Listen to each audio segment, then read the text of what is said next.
And now, live from downtown Amarillo, Texas, this is the Amarillo Pioneer Podcast. Here's your host and the editor of the Amarillo Pioneer, Thomas Warren.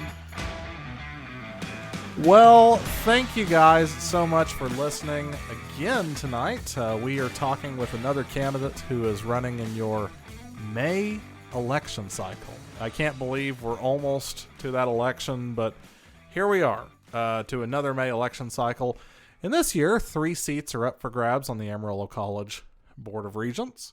Incumbent Sally Jennings is not running for a second term, meaning that there is one open seat up for grabs, but there's also 2 incumbents who are trying to win re-election, and they're having to face down, 5 opponents this year. And we're speaking with one of those opponents right now. He is Mike Yazbek. He is a local knife sharpener and the vice chair of the Potter County Republican Party, and he's going to be spending the next few minutes with us talking about why he's running and the changes he wants to make at Amarillo College. But before we get started, Mike, thanks for being with us. How are you doing, and how are you feeling about the race? I'm glad to be here, and it looks like it's going to be a fun one because we got a lot of people interested in this one. There are 7 candidates for 3 seats, so it's going to be a lot of fun to see who's going to vote and how people are going to collect. I think there's some good candidates out here. Jason Fogelsong is another one that he's running, and I hope he gets on one of the seats too. But we need to turn around and make some changes at Amarillo College. I mean, what's going on is everybody's treating the college kids like they're children, and they're not. They're young adults who have reached the age where they're able to go out and serve the military and serve their country, but they're still being treated like school kids. Sure.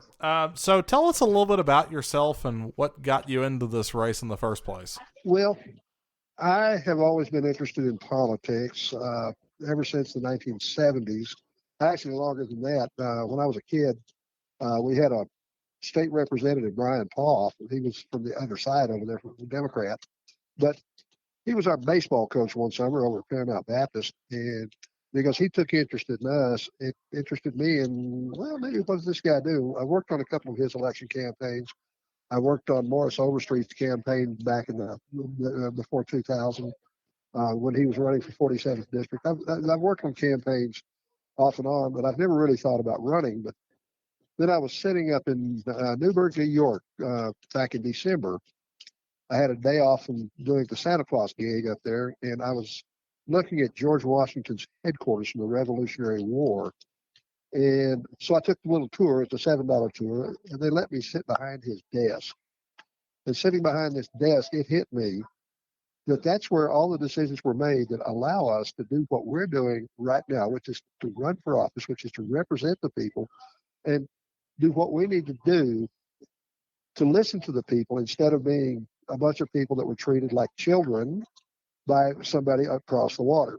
So that's what it hit me that, hey, it's time to get up and do something. Sure. So let's talk a little bit about the issues facing Amarillo College.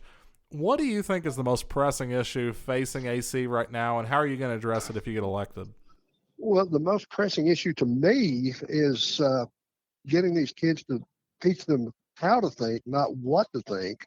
How to address that is we simply raise the standards for what they've got to have coming in, and we raise the entry standards so that they have to do basic skills without having their little computers or little handheld devices or whatever. They've got to be able to do things with a pencil and paper in case, God forbid, a computer go down and you have to shut a whole store down like Taco Bell or some places like that do, because nobody knows how to add or subtract. Nobody knows how to keep inventory records and enter it later. So you see entire restaurants, you see entire companies shutting down because the computer shuts down because nobody has those skills. Instead, when they're in grade school and on up, they're taught all kinds of garbage and guff that's irrelevant. They're not being taught the skills. The skills are supposed to be learned in the trade schools. The skills, the math skills, the English skills, the science skills should be taught from third grade on up, and they're not being taught. And so you get into the college level, and there are a lot of kids having to take these remedial courses in order to be able to pass their college courses. And it's adding to their tuition. It's adding to the problems. It's adding to the space needed. If we can get them past that point and able to get into the college with a better standard, if we challenge those kids to learn, then when they graduate from Amarillo College, they'll places like MIT that will look for them because they're better students. They're higher qualified. Or if they go straight into work, they know what they're doing and they know how to handle an emergency. They're not taught what to think, they're taught how to think. And that's the problem with schools right now is they're not being taught how to think. They're being taught to be followers, not leaders. So let's talk about your, passion for higher education. What exactly, in your opinion, I know that you are a alum of Amarillo College. You're a graduate of a technical college in Texas. With that background, with that informing where you're at on the issues, do you think that provides a needed viewpoint when it comes to the issues facing Amarillo College? And what kind of benefit can local voters expect electing somebody who actually has gone through some Amarillo College programs? Yeah, it is an advantage because I know what the college can do from inside out. This college, for example, has the only 24-hour, 365-day-a-year radio station. The PBS station is at the college. One of the very few that are actually at a college. We have the most powerful radio station in town is at Amarillo College, and we've had people like Chaz Mixon, who's on local now, who's on the zoo forever, went straight from Amarillo College to Dallas, went right to the zoo and went to work, and he's all over the country with his broadcast. Sherry Flugel was at Amarillo College. She went straight to NASA and went to work for them in public affairs and ended up being the voice of NASA back in the 80s. When you heard a woman's voice doing the countdowns and doing the talks during the live segments, that was Amarillo College's own Sherry Flugel. We've had people like that time and again. Larry Keenan went straight from Amarillo College, went to the NBA, played for the San Antonio Spurs. He's a Hall of Famer. These are the kind of people that consistently go through Amarillo College. And we need to turn out more folks like that. We need to turn them out with the idea that, hey, I can lead, rather than, oh, well, I was told to do this. And I think somebody that's been through the courses here, understands the culture here, and realizes these courses are available, but we can make them better. How do you feel about Amarillo College putting such an emphasis recently on the growth of these sports programs? It's something AC used to have. They're kind of trying to revive it. They're putting a special emphasis on the baseball part. How do you feel about that? And do you think that's something they need to continue in future years? Well, I think the baseball program is great. Amarillo College at one time had baseball up until 1971 when it was discontinued. They never had a track program that I remember. I don't understand why they want a cross-country team instead of a golf team. I can't understand that decision, but that's because I'm not a cross-country fan. I don't know why they didn't put basketball back in, because Amarillo College was perennially number one in NAIA, the National Athletic or North American or whatever, NAIA. They were always perennial top dogs in that. And again, it was a great program, and it got kids into scholarships in Division I schools and Division II schools across the country. And you had others that went and played basketball professionally in the women's side, especially like O.J. Jones, and she was coaching until she retired. She's over in Albuquerque now. And we had people like that. Sports I have no problem with the sports. Amarillo has hot air ballooning, for example. When they first got it, it was taught by Buzz Wills. Buzz was one of the two men that went across the Atlantic Ocean in a hot air balloon. They went all the way around the world in the thing. And then they came here to Amarillo to teach it. So, yeah, I have no problems with that. It's just that the sports they have, baseball can be self-sustaining if it's done right. And I think they've got a good attitude with it. Going out to Hodgetown, put it in the stadium where people have access to it, and making it affordable. It's a lot of fun to go to their games. I've been to a couple of them, and it's good baseball. So yes, I can see that. And as far as the NCAA is concerned, I'm not sure if that's the right decision, but if they would put basketball back in, that would allow Amarillo College to compete and possibly even make it into the big tournament, which could possibly lead to a Final Four. So sports is a good thing in its own right, and if it's done properly, it's self-sustaining. How are you going to work to improve the trust with the Board of Regents if you're elected? I know there were some issues with the trust after that 2019 bond election they had where, I know AC would probably dispute this, but let's just be honest. The senior citizens were kind of forced out, it feels like, to a lot of people. And so there's kind of a trust issue a little bit right now with the Board of Regents. How are you going to repair that if you get elected? Well, it's just a matter of working through the problems that we had and saying, look, there were some mistakes made. Please give us a chance to make it right and come and take part. If you think there's something we're doing wrong, come take part in the meetings. Come attend the meetings, or at least attend them online. Bring your concerns to the Board of Regents. That's what we're there for, is to help make things right. And we can't do it unless the people are behind us and give us the right ideas. Otherwise, it's left up to the Board of Regents to go, well, maybe this will work, and throw something against the wall and hope it sticks. You can't just do that. You have to participate with the community. You have to get out and be with the people, because the college belongs to Amarillo. It belongs to the citizens of Amarillo. And it's one of the least expensive colleges in the country to attend, and yet they have some of the top-notch everything at Amarillo College. Everything is almost brand new out there. So it's something we need to turn around and get the people engaged with what's going on. Continuing education is a wonderful program at Amarillo College, but there's just not enough people taking part. They teach trucking here. If you want to learn how to drive a truck, it's less expensive to come here than it would be anywhere else. And the trucking companies come to Amarillo College and recruit heavily out of this school here. The East Campus, they have all kinds of medical things and auto mechanics and things like that out at the West Campus. There are just so many programs available that trades, not just academic, but they also have trade-based education. So it's very important to engage the entire community, and that's what the Board of Regents should be doing. I am pulling this information straight from the Texas Bond Review Board.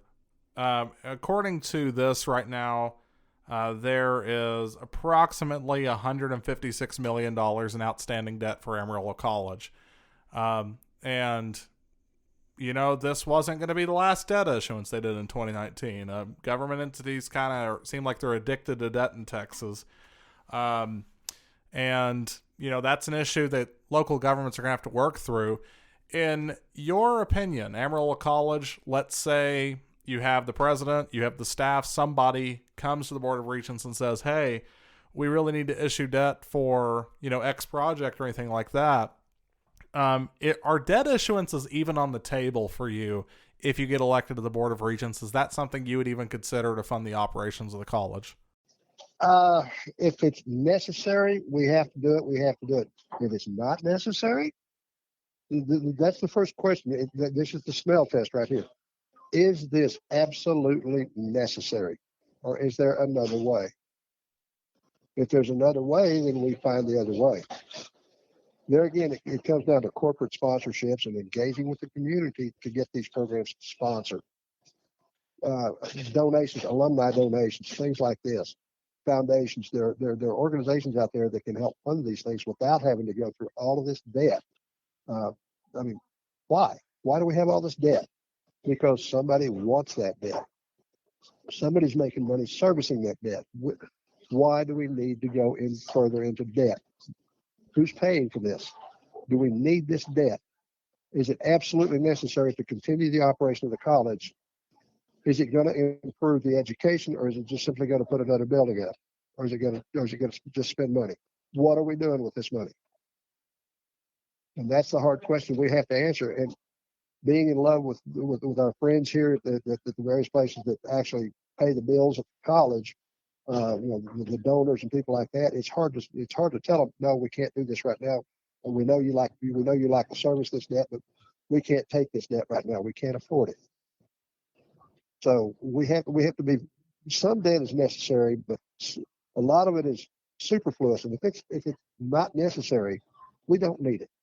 We need to turn around and be relevant to the community. We need to be relevant to the modern business model. We need to be relevant to what we're putting out. We need to be relevant to teaching these young adults how to be leaders rather than somebody that just learned it in a book and he gets out in the real world and goes, well, that's not what I read in college. And they'll laugh at you and say, well, this is the way it is, because we are the laughing stock worldwide with our college graduations. We really are. And we need to get back to excellence in education, not indoctrination, education. So this is a local election.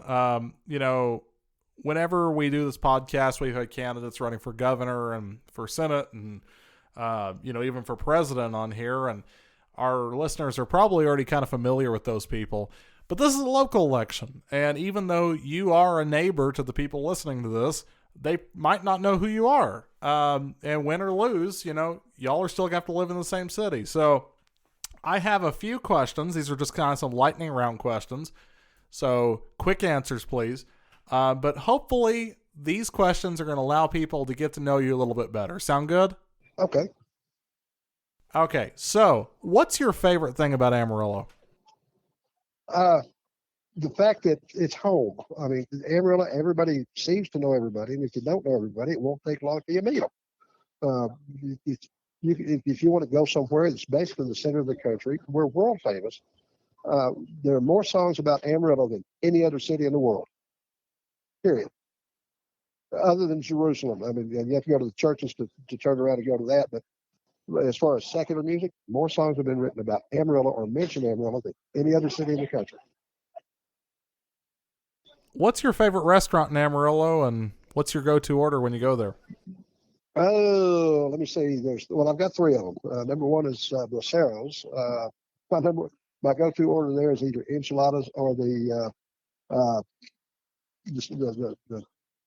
tenderloin skewers, the banderillas, and those are awesome. They're just awesome. And my third favorite restaurant is Big Jim's over here. I eat at Big Jim's a lot. Because they've got some great sandwiches here that I like. And then, of course, Vance has the gyros. But it just depends on what I want to eat as to what my favorites are. They're just local places. I like the local places. What is the best concert you've ever attended? Best concert? Yep. It started with Asleep at the Wheel. Firefall came out in the middle, and then Willie Nelson did a 2-hour, two tequila bottle show. That was fun. We sat behind the stage. It cost $2 to sit behind that stage. And I'm not going to say how long ago it was, but it was 1977. Okay. But nobody's ever been able to touch that concert. What was your first job? My first what? Your first job. My first job, I was a shagger at the old baseball stadium back in the 1960s. Bubba Cliver and I were used to sit out there. Dick Risenhoover would tell us which side where the foul balls came out over the stands. We'd go shag them and take them back, and they'd give us 50 cents a ball, and they'd go take them, clean them up, and restamp them and reuse them. So I think I was 10 at the time. If you did not live in Texas, where would you live? Oh, that's a hard one because it's kind of hard to get. You can take the boy out of Texas. You ain't taking Texas out of the boy. I think I would go to Ukraine. There's so much like Texas that I think that's probably where I would go. Other than that, I love this place. This is my home. I was born and raised here, and it's just I like traveling across the country, but I like Amarillo because it's home. What is your most unpopular opinion that you hold dear? Oh, I don't want to start any snowball fights here, but I think the city of Amarillo needs to plow the snow to the curb instead of sticking it in the middle of the road where it'll melt off over 4 or 5 days. But the engineers know better than I do. Yeah, but they built our modern roads, and the Romans who weren't educated built the Appian Way, and they're still using that. But what do I know? Yeah, you don't want to start a fight. So That's a snowball fight. Yeah. Don't just say fight. It's a snowball fight. Well, so there are going to be 7 candidates running for the Amarillo College Board of Regents. Not the biggest field in AC's history, but it's a fairly large field anyway for 3 seats. 3 people are going to win, 4 people are going to come up short. When people are looking at this race, they're going, I don't even know who to vote for. There's so many names here. Just kind of give them an elevator pitch. Why are you the guy they need to vote for from this field to be their next Amarillo College Regent? Because I'm an outsider. I'm not one of their little country club members that sits up there and just rubber stamps it for the people that want to make money. I'm out here. I'm a working stiff, and I pay my taxes too. It hits us all, and it's time to bring some people from the outside world in to shake up the academic community and say, "Hey, this is the real world. This is what we have to do." And so you got to teach them what we do out here, because it don't match that book. The book was written and it was published, and it took 3 years to get it approved. So that book is at least 5 years out of date. You need to teach them, hey, this is what the way it was when the book was written, not when it was published. So we need to get these people to teach these kids, hey, there's a whole different world out there. The world doesn't care about our feelings. It cares about what we can do for results. The feelings are fine. You have your feelings. Be fine, but be kind to each other. But when it comes down to it, we're grown-ups. Let's act like grown-ups. Let's get business done, because you go across the water or you go do business with anybody else, they're going to run you out because they don't care. They've got a certain thing that needs to be done, and we've got to be able to do it. If somebody wants to help with your campaign, if they want to donate or they want to get a yard sign or anything like that, how can they go about doing that? Well, they can go to GOP, or go to PotterCountyGOP.com and link up to the, they can go to see Karen over there at the Potter County Republican office, or they can get a hold of Sam Silverman. He's my campaign treasurer. Or they can get a hold of you if they need to, and you can link. And I'm also on the GOP Connect, which is a Potter County thing right now, and it's an invitation only thing. But we're working on it. We have yet to set the accounts up, because we wanted to wait through today to see who was going to actually be in the race. But if they wanted to donate, we'll more than gladly take their money, and I will be taking cards. Also, excuse me. Good lasagna over at Jim's. We do take cards. So, I mean, I'll be glad to take their card if they want to, but I would prefer that they write a check. That way that they have a second set of receipts, and we'll make sure it gets posted to the account. Excellent. Well, Mike Yazbek, we really do appreciate you being with us tonight and talking to our listeners and making your case for why you deserve to be on the AC Board of Regents. Election day is May 6th, so you got plenty of time to make your decisions. But, folks, by now you ought to be researching the candidates. And so we're really excited that you got to spend a little bit with us tonight talking to Mike Yazbek. Mike, we appreciate you being with us. We wish you all the best on the campaign trail, sir. I thank you, sir, and thanks for having me on. Want to wish everybody out there, don't be afraid to take part. When you go to your primaries every 2 years, get involved with your precincts, become precinct delegates, get involved with your county conventions, get involved with your state conventions, get involved with your national conventions. This is how we get things changed. And if we don't step in and take the party back from the little elites in there that have decided they want to run things, it's going to continue to go the way it is. But if we do it from the grassroots level, without the grassroots, the guys at the top won't have a top tier, because there won't be a foundation. We are the foundation. Come take part.